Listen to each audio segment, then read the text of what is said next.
প্রিয় বন্ধুরা, আসসালামু আলাইকুম। আজকে আপনাদের মাঝে আমার এই বছরই প্রথম আমার ক্ষেতের একটা ভিডিও বা ব্লগ নিয়ে আসছি আপনাদেরকে। এই পুরোটা ভিডিও দেখাবো, গ্রাম বাংলার কিছু দৃশ্য আপনাদেরকে দেখাবো। আশা করি অনেক ভালো লাগবে। আর আমার ক্ষেতের পরিস্থিতি কি এগুলো আপনাকে দেখাবো। সবাই ভালো থাকবেন এবং ভিডিওটির সঙ্গে থাকবেন। আসসালামু আলাইকুম।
আসসালামু আলাইকুম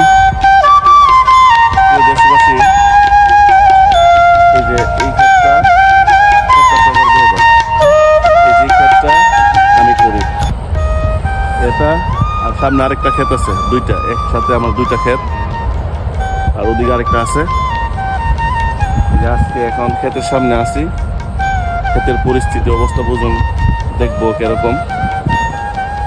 ক্ষেতের এখন ধান বের হইতেছে, মানে 50% বের হইছে, আরো কিছু বাকি আছে। আর দেখে ইঁদুরের আক্রমণটা একটু বেশি। একটু আয় ভাই, ঠিক আয়।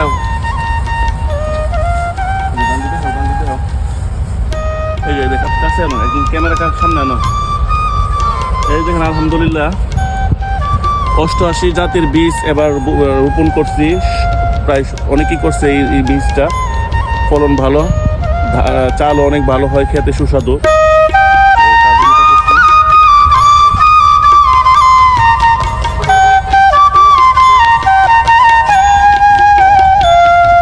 আমার এই ক্ষেতটার ভিতরে ইঁদুরের আক্রমণ একটু বেশি হয়েছে, আল্লাহর রহমতে।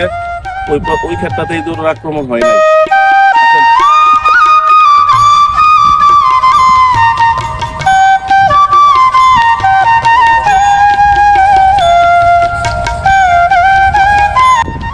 আমার ক্ষেতের এই জায়গাটা ইঁদুরের আক্রমণ একটু বেশি হয়েছে। এই যে আপনারা দেখেন ইঁদুর কেটে কি করছে, দেখেন মানে এই জায়গাটা পুরোটা কেটে ফেলছে।